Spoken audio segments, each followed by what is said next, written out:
नमस्कार, मैं हूं आपके साथ अंकिता पाल। बुलेटिन की शुरुआत करते हैं बड़ी खबर से। बड़ी खबर इस वक्त की चंडीगढ़ से, जहां पर एचपीपीसी की हुई बैठक, सीएम सैनी ने बैठक की अध्यक्षता की है। 8 करोड़ से भी ज्यादा के कार्यों को मंजूरी दी गई है। बड़ी खबर इस वक्त की चंडीगढ़ से, जहां पर एचपीपीसी की बैठक हुई, जहां पर सीएम सैनी ने बैठक की अध्यक्षता की। 8 करोड़ से भी ज्यादा के कार्यों को मंजूरी मिली है। कई मंत्री अधिकारी भी मौके पर मौजूद रहे हैं।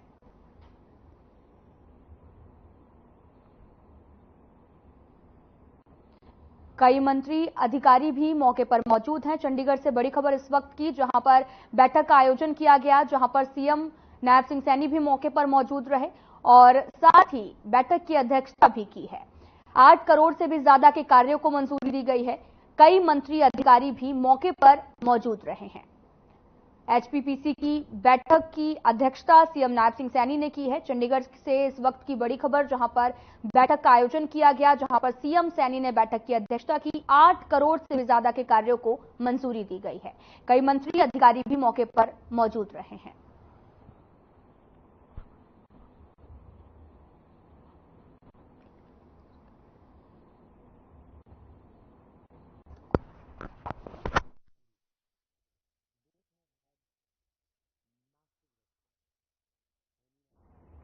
तो बढ़ते हैं आगे। आपको बताते चले कि देश में लगाई गई इमरजेंसी को 50 साल हो गए हैं, जिसको लेकर बीजेपी ने देश भर में काला दिवस मनाया।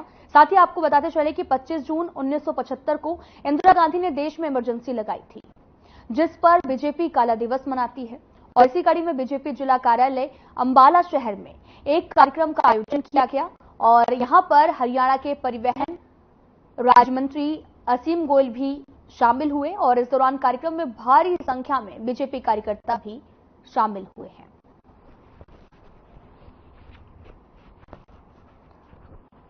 आपको बताते चले कि इमरजेंसी को 50 साल पूरे हो चुके हैं और जिसको लेकर बीजेपी ने काला दिवस मनाया, जिस दौरान बड़ी संख्या में कार्यकर्ता भी मौके पर पहुंचे और हर साल बीजेपी काला दिवस मनाती है।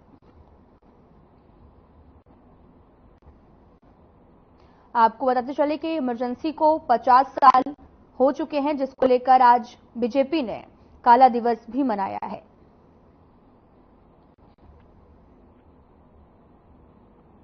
चंडीगढ़ से बड़ी खबर आ रही, जहां पर भूपेंद्र हुड्डा का सरकार पर वार। हिसार में शोरूम में हुई फायरिंग पर बोले। बड़ी खबर इस वक्त की चंडीगढ़ से, जहां पर हिसार में शोरूम में फायरिंग पर बोले हैं। बीजेपी ने हरियाणा को बनाया क्राइम स्टेट, जिससे मर्जी फिरौती मांगते हैं बदमाश। बड़ी खबर इस वक्त की टीवी स्क्रीन पर, जिसे चाहे उतार देते हैं मौत के घाट। बड़ी खबर इस वक्त की टीवी स्क्रीन पर, चंडीगढ़ से भूपेंद्र हुड्डा का सरकार पर वार। हिसार में शोरूम में हुई फायरिंग पर बोले बीजेपी ने हरियाणा को बनाया क्राइम स्टेट, जिससे मर्जी फिरौती मांगते हैं बदमाश। साथ ही उन्होंने यह भी कहा कि जिसे चाहते हैं मौत के घाट उतार देते हैं।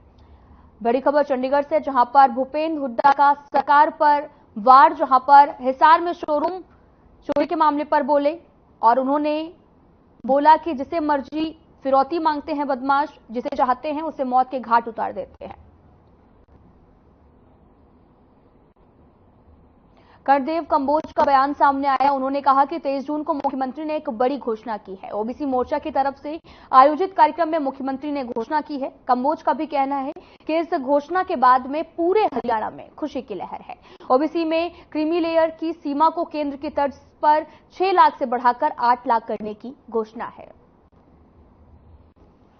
लंबित हमारी मांगे वो आदरणीय मुख्यमंत्री जी ने हमारी खुशी में तब्दील कर दी। उनको सबको स्वीकार करते हुए माननीय मुख्यमंत्री जी ने घोषणा की कि जो क्रीमी लेयर हम चाहते थे कि भारत सरकार की तर्ज पर वो हरियाणा के अंदर भी लागू हो, तो माननीय मुख्यमंत्री जी ने उस दिन घोषणा करके जो क्रीमी लेयर की सीमा 6 लाख रुपए थी हरियाणा के अंदर, उसको 8 लाख रुपए करने की घोषणा करी। और उसमें जो वेतन और कृषि से होने वाली आय उसमें ना जोड़ी जाए, ये भी हमने निवेदन किया था। तो वो बात भी हमारी स्वीकार करके माननीय मुख्यमंत्री जी ने बहुत बड़ी राहत जो है वो ओबीसी वर्ग को देने का काम किया है।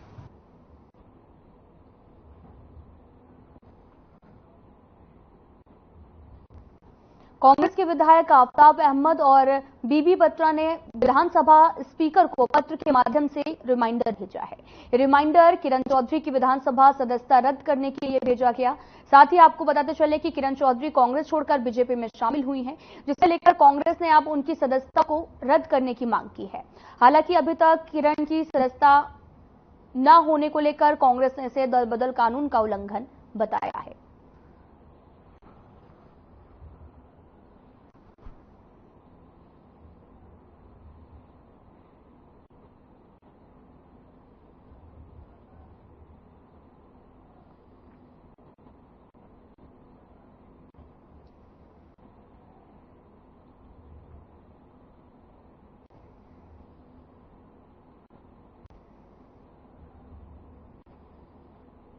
खबर फरीदाबाद से है, जहां पर उधार रुपए वापस करने का दबाव बना रही पत्नी को पति ने फांसी का फंदा लगाकर मौत के घाट उतारा है। यह आरोप मृतका के भाई कोमल चौहान ने अपने जीजा पर लगाया है। आपको बताते चले कि फिलहाल घटना के बाद में पुलिस ने मृतका के शव को कब्जे में लेकर बादशाह खान सिविल अस्पताल की मोर्चरी में पोस्टमार्टम करने के बाद में मृतका के शव को मृतका के पति के हवाले कर दिया है। इस मामले में पुलिस का कहना है कि प्रथम दृष्टि से यह आत्महत्या का मामला लग रहा है, फिर भी मामले की गहनता से जांच की जाए, जिसका भी दोष पाया जाएगा उसके खिलाफ उचित कानूनी कार्रवाई की जाएगी।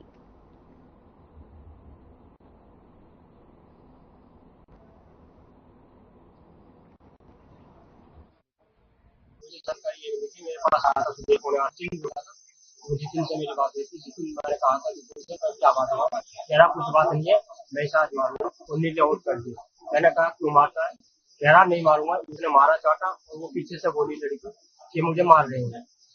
कह रहा अभी तो तुझे ले आउट करे मारते मारते तुझे जान से मारूंगा, और ये धमकी देके और फोन काट। कब फोन किया था? सुबह फोन किया था। तो मृतका बहन है आपकी, क्या जानकारी मिली थी, क्या हुआ था, कब शादी की थी? शादी 2013 में की शादी। अच्छा, क्या मेरी 2 बहन आई, दोनों भाई को। अच्छा, ठीक है। तो एक तो 2 साल से घरी है, वो बड़े वाला भी ऐसा ही है। अच्छा, और ये जो है हमने भेज रखी थी, मगर चल कोई बात नहीं, लड़ाई नहीं करते। बड़ी बहन घर पे ही आपके? हाँ, मेरे से छुट्टी है वो। मतलब वो बड़ी, इससे बड़ी थी वो? हाँ, वैसे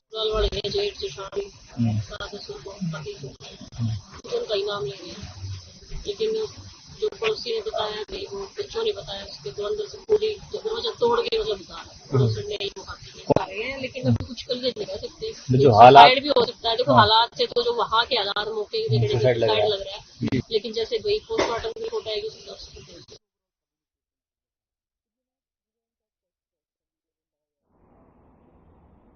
खबर हरियाणा से है, जहां पर एक हत्या की वारदात का सीसीटीवी वीडियो सामने आया है, जहां पर सोनीपत के गन्नौर औद्योगिक क्षेत्र की एक फैक्ट्री में काम करने वाले एक मजदूर ने अपने ही साथी मजदूर पर लोहे की रॉड से ताबड़तोड़ हमला कर उसकी बेरहमी से हत्या कर दी है।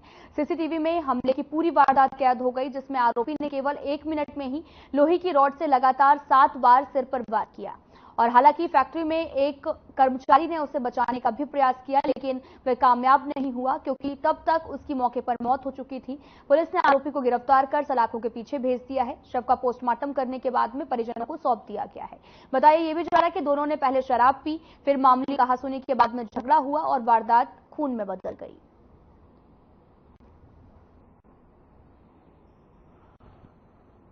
उत्तर हरियाणा वासी बस्ती उत्तर प्रदेश ने थाना HSIDC बड़ी में शिकायत दी थी कि मेरे चचेरे भाई काशीराम, जो बड़ी इंडस्ट्रियल एरिया में मजदूरी का काम करता था, उसके साथी कर्मचारी बालकृष्ण निवासी फैजाबाद यूपी ने लोहे की राड सिर में मारकर हत्या कर दी। पुलिस टीम ने मामला दर्ज कर छानबीन शुरू कर दी है। वे मुख्य आरोपी बालकृष्ण को गिरफ्तार कर लिया है। प्राथमिक पूछताछ से पता चला है कि मृतक व आरोपी दोनों इकट्ठे बैठकर शराब पी रहे थे।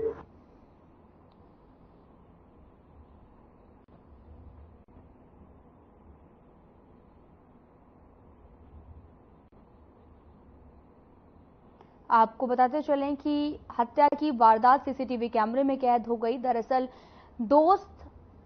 एक दोस्त ने दूसरे दोस्त की हत्या कर दी है। सोनीपत के 324B हाईवे पर सड़क दुर्घटना हो गई, और जहां पर ट्रक चालक ने वैन को टक्कर मार दी है, जिससे ट्रैक्टर और साथ ही वैन में टक्कर हो गई। इस सड़क दुर्घटना में 7 लोग गंभीर रूप से घायल हो गए, जिनमें से ट्रैक्टर चालक भी शामिल है। स्थानीय लोगों ने घायलों को अस्पताल पहुंचाया। पुलिस पूरे मामले की जांच में भी जुटी हुई है।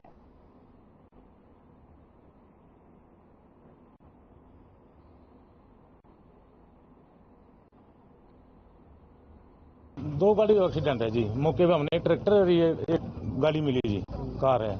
इसमें चोट लगी उनको। एक ट्रक वाले बता रहे हैं टक्कर मार के भाग गया।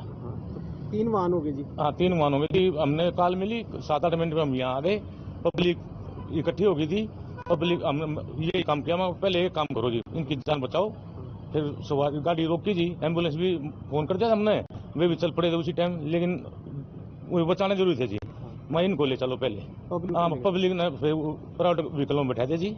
उसी टाइम निकाल कर गाड़ी पाड़ के पब्लिक ने बहुत सारा काम करा जी। नेशनल हाईवे है भाई, वो यूपी और हरियाणा जोड़ने वाला, ठीक है, 324B, ठीक है भाई। 7 आदमी तो घायल हो गए भाई। ट्रैक्टर का उसका लगा है, गड्डी का एक्सीडेंट हुआ है। 7 आदमी तो गड्डी में थे भाई, वो जो चोट लग रही है उनके। और एक ट्रैक्टर वाला था भाई, उसके टांग उठ रही है दोनों। कोई फर्क नहीं। ये आके हमने उठा के डाले गाड़ियों में, ठीक है। गाड़ी रुकवा के डलवाए। 2-3 बंदे आए जो गड्डी में लेके बेचारे, उनमें से एक सीरियस है बहुत सी, अरे एक के दोनों टांग टूट रही है जी।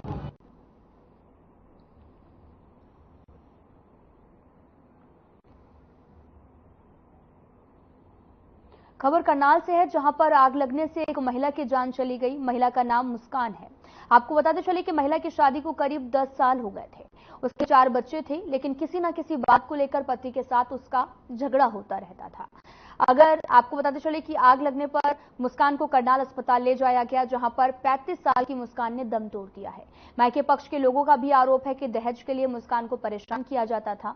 मुस्कान और उसके ससुराल वालों ने ही जलाया है, जबकि ससुराल पक्ष का कहना है कि वो कोयले में मच्छर भगाने के लिए आग लगा रही थी। इस दौरान हादसा हुआ, मुस्कान जल गई है। फिलहाल पुलिस पूरे मामले की जांच में भी जुटी हुई है।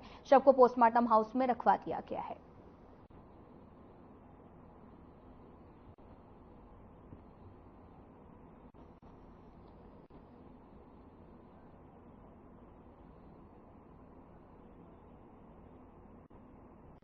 है और हमारे पास फोन नहीं किया जी। हमारे को दूध का दूध और पानी का पानी मिलना चाहिए जनाब। क्या कोई मामला था, कुछ झगड़ा था? नहीं, को ऐसा है, सास ने और ननद ने पीटी है और जमाई ने पीटी है, और हमारे पास कोई खबर नहीं। मोटरसाइकिल के बीच में बिठा कर ले गए। किसी को अगर पड़ोसी को कोई मालूम नहीं है सर। क्या नाम है इनका? मुस्कान जी। कितने समय पहले शादी हुई थी? ये 2014 10वें महीने की 12 तारीख में हुई है जनाब।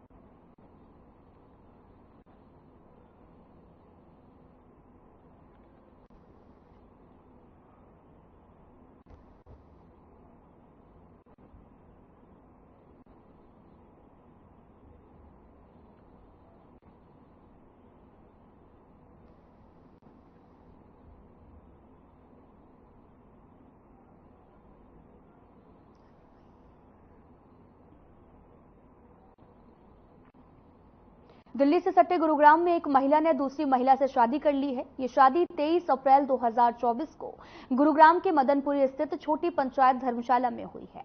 गुरुग्राम की रहने वाली 30 साल की अंजू शर्मा ने फतेहाबाद की रहने वाली 30 साल की कविता टप्पू के साथ में शादी की है। इस रिश्ते में अंजू शर्मा पति का किरदार निभा रही है, तो वहीं कविता पत्नी का। वहीं उन्होंने ये भी बताया कि उनकी शादी रीति रिवाजों के साथ हुई है, जैसे एक लड़की और लड़की की होती है। दोनों के परिवार वालों ने भी इस शादी को स्वीकार किया है। फिलहाल दोनों एक दूसरे के साथ काफी खुश हैं और जल्द ही वो एक बच्चा भी किसी अनाथ आश्रम से गोद लेंगे।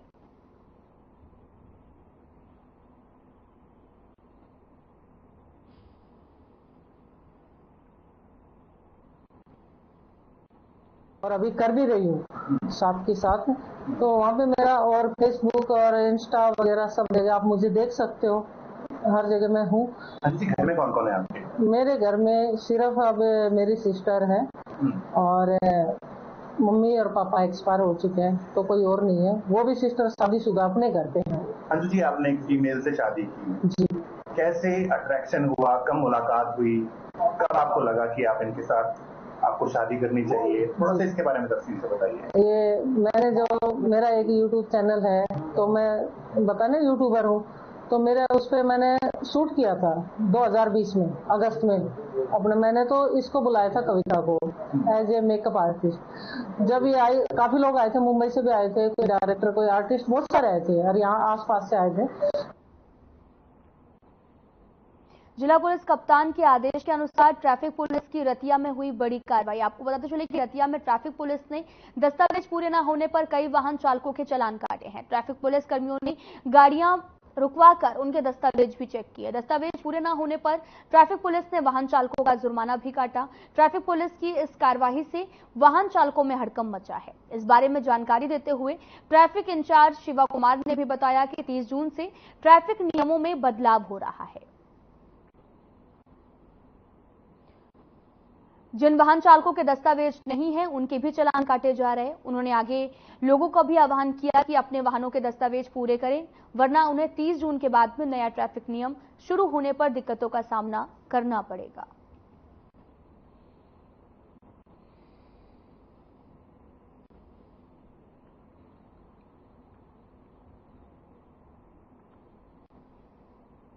अतिरिक्त उपायुक्त डॉक्टर वैशाली शर्मा ने अधिकारियों को निर्देश दिए हैं कि वे समाधान शिविर में प्राप्त हो रही शिकायतों का गंभीरता से लेते हुए उनका निपटारा करें। प्रदेश सरकार के निर्देशानुसार अब हर कार्य दिवस सुबह 9 से 11 बजे तक जिला और उपमंडल मुख्यालय पर समाधान शिविर आयोजित कर यथासंभव निपटारा किया जा रहा है।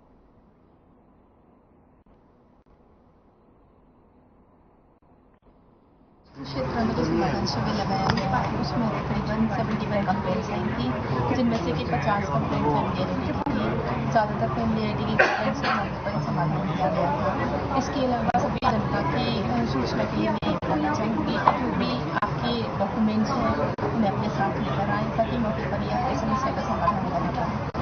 और मैं ये भी बताना चाहूँगी कि अब एफिडेविट का सिस्टम शुरू हो गया है। अगर किसी को अपनी आइटम करवानी है तो एफिडेविट यहाँ पर दे सकते हैं, जिसकी वजह से अपनी आइटम करवाई जाएगी। हमारे गाँव जालपुर मेरी फैमिली आईडी में बच्चे अलग हो गए थे, वो फैमिली आईडी अलग बन गई। उनकी जो पिछले 6 महीने से उनकी समस्या थी जो आज जाके सोल्व हुई, तो प्रशासन का धन्यवाद करता हूँ इसके लिए, मुख्यमंत्री जी का धन्यवाद।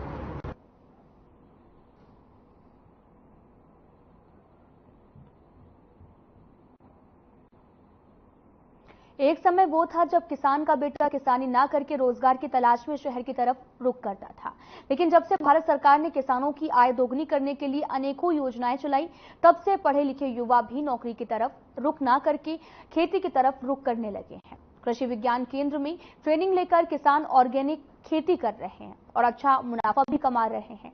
ऐसे में एक किसान अंबाला से भी हैं जिन्होंने पारंपरिक खेती छोड़कर ऑर्गेनिक खेती करना शुरू कर दिया है। अब वो धान और गन्ने की फसल में केचुआ खाद डालकर खेती कर रहे हैं। पिछले साल भी उनको सरकार की तरफ से विकासशील किसान का अवार्ड भी दिया गया और इसके साथ ही सरकार उन किसानों को प्रोत्साहन राशि भी प्रति एकड़ 6 रुपए तक देती है। पारंपरिक खेती छोड़कर ऑर्गेनिक खेती करते हैं, जिससे पानी की बचत भी होती है, साथ ही लोगों का स्वास्थ्य भी ठीक रहता है।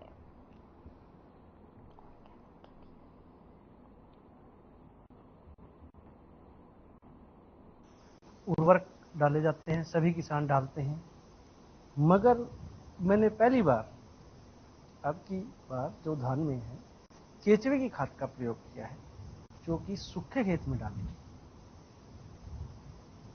ये मैं इसलिए डाल के देखी है कि पहले गोबर की खाद ज़्यादा डाली जाती थी। गोबर की खाद डालने में खर्चा बहुत ज़्यादा होता है, इतनी आमदनी नहीं रही कि उसको गोबर की खाद को डाला जाए, जिसमें लेबर भी अधिक लगती है और समय भी अधिक लगता है। तो हमने केचुए की खाद का प्रयोग किया है, जो जिससे समय की भी बचत होती है और पैसे की भी बचत होती है, और फसल का भी जो है अत्यधिक उत्पादन होने की हमें आशा है।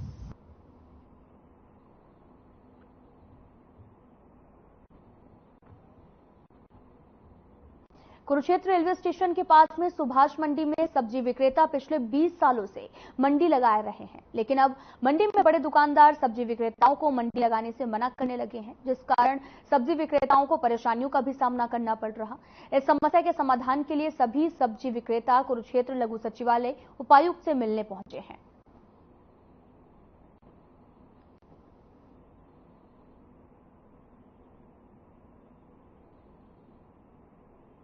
सर हम ये चाहते हैं कि हमारी मंडी वहीं लग जाए, जिसको 2-4 बंदों को परेशानी है हम उसकी दुकान से भी साइड में कर लेंगे, कोई बड़ी बात नहीं। पीछे काफी जगह पड़ी है, वहाँ से थोड़ी सफाई करा के हम वहाँ पीछे कर लेंगे।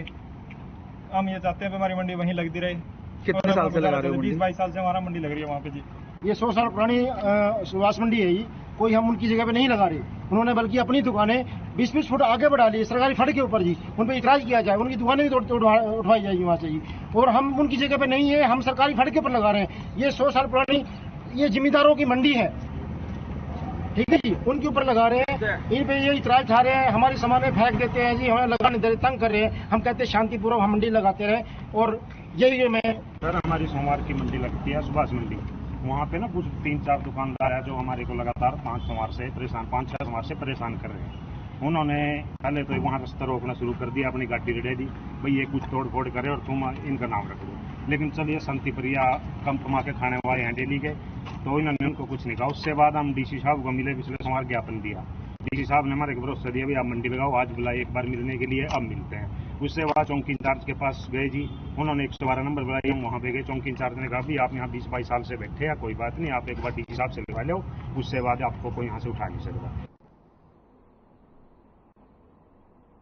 सोनीपत में हुई बारिश ने नगर निगम के अधिकारियों के दावों की पोल खोलकर रख दी है। आपको बताते चले कि शहर की अधिकतर सड़कें अब नदियां बन चुकी हैं। लोगों को एक स्थान से दूसरे स्थान तक पहुंचना भी मुश्किल हो रहा है। हालांकि मौसम में बड़ा बदलाव होने से बारिश हुई, जिससे लोगों को गर्मी से बड़ी राहत मिली है। लोगों ने बताया कि नगर निगम बारिश से पहले नाले में नालों की सफाई पर करोड़ों खर्च करता था, लेकिन अब हालात उसके विपरीत हैं। जगह जगह पानी भराव की निकासी घंटों तक नहीं हो पा रही है।